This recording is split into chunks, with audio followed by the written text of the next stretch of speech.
یعنی جو کچھ جتنی کچھ سرگرمیاں ممکن ہو سکتی ہیں سوائے عوامی احتجاج کے، کہ مسلم پرسنل لا بورڈ اگر کسی وجہ سے خاموش ہو جائے تو کیا پوری مسلم جماعتیں خاموش ہو جائیں گی؟ یہ ایک اہم سوال ہے. امت کی تربیت کر سکتے ہیں کہ امت اپنے حق کے لیے آگے بڑھے اور یہ اپنے گھروں سے. اب لازمی بات ہے کہ یہ جو مسئلہ ہے وہ ساری امت کا مسئلہ ہے، اور ہم چاہتے ہیں کہ تمام جماعتیں، تمام مسلم ادارے، افراد، لیڈرز، قائدین اس بات کو پر غور کریں کہ وہ کیا طریقے ہو سکتے ہیں جس کے نتیجے میں یہ احتجاج مؤثر ہو سکتا ہے. حکومت بل واپس لینے پر مجبور ہوتا ہے. جی. وہ تو چاہتی ہے حکومت کرے، جلسے کرتے رہے آپ. تو پھر غیر مسلموں کو ساتھ کیوں نہیں لیا جا رہا ہے؟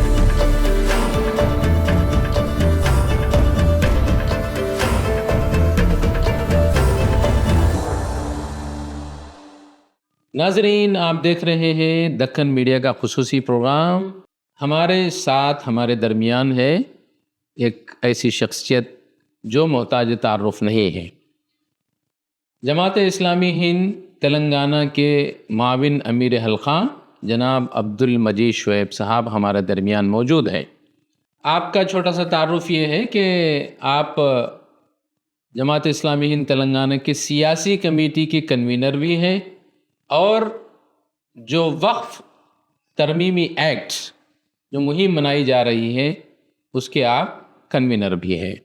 آئیے ہماری گفتگو کا آج کا موضوع رہے گا وقف ترمیمی ایکٹ،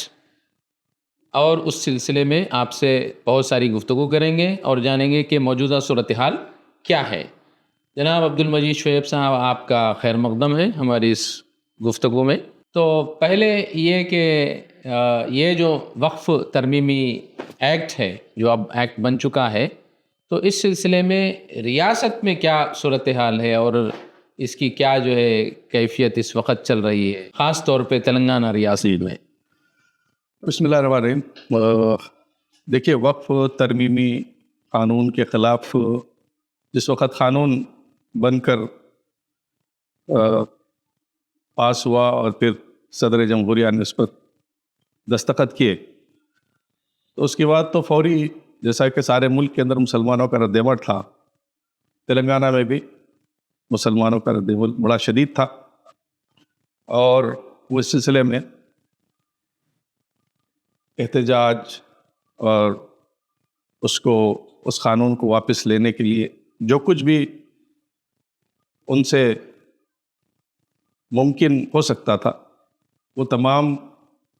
اقدامات، وہ تمام سرگرمیاں، وہ تمام احتجاجی پروگرامز اور وہ تمام حکمت عملی اختیار کرنے کے لیے ذہنی اور عملی طور پر تیار تھے اور تیار ہیں بھی ابھی.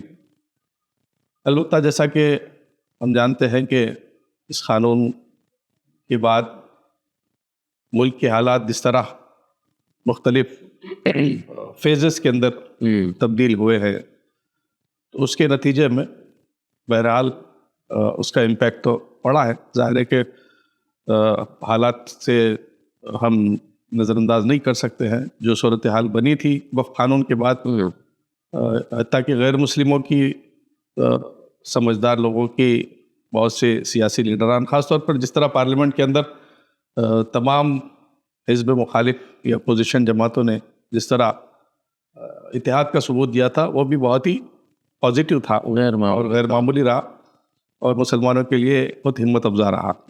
صحیح. تو اس لحاظ سے ایک بڑی امید بندی تھی کہ ایک زبردست احتجاجی تحریک چلے گی، اور اس کا آغاز بھی ہوا تھا. لیکن بہرحال صورتحال ہم سب جانتے ہیں کہ کس طرح کشمیر میں جو صورتحال ہوئی اور پھر اس کے بعد جنگ کے بادل جس طرح ملک پر چھائے، اس کے نتیجے میں بڑے حد تک، کسی حد تک بہرحال ان سرگرمیوں کے اندر وہ تیزی نظر نہیں آتی جو اس ایکٹ کو واپس لینے کے لیے یا حکومت کو اپنے اسمبلی کے اس فیصلے کو واپس لینے کے لیے جس قسم کے دباؤ کی، عوامی دباؤ کی ضرورت ہے، وہ نظر نہیں آتا. یہ تو ایک حقیقت ہے، آپ بھی اچھی طرح جانتے ہیں، ہم سب جانتے ہیں. دوسرا مسئلہ یہ ہوا کہ یہاں پر جس طرح، ظاہر ہے کہ میں تو یہی کہوں گا کہ بڑی حد تک وہ اقدامات، ظاہر ہے کہ یہ مہم بہت ہی طویل مہم ہے، طویل لڑائی ہے، اور ایک طویل جد و جہد ہے. اس طویل جد و جہد کے لیے جس قسم کی منصوبہ بندی درکار تھی، جس قسم کی منصوبہ بندی ضروری ہے اور جس قسم کی حکمت عملی میں اختیار کرنی تھی، اس میں کہیں نہ کہیں کچھ کمی رہ گئی. منصوبہ بندی میں کمی رہ گئی، تمام لوگوں کو ساتھ میں لے کر چلنے میں کمی رہ گئی، اور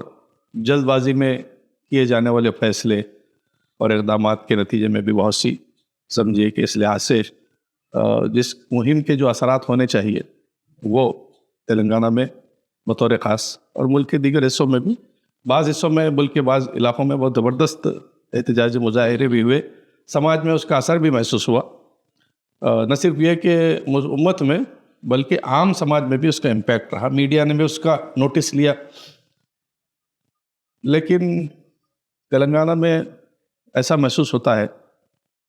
کہ ایک پیرالل دنیا میں سمجھے کہ وہ مہم چل رہی ہے جس کا عام سماج سے کوئی تعلق نہیں ہے، اور کوئی خاص میڈیا کے اندر بھی اس کا سمجھے کہ ہو سکتا ہے کہ مسلم میڈیا میں، اتنی بڑی مسلم آبادی کے حساب سے بھی ایک اچھی خاصی آبادی تلنگانہ میں رہتی ہے خاص طور پہ، تو کوئی ایک بڑا احتجاجی پروگرام جیسے دیگر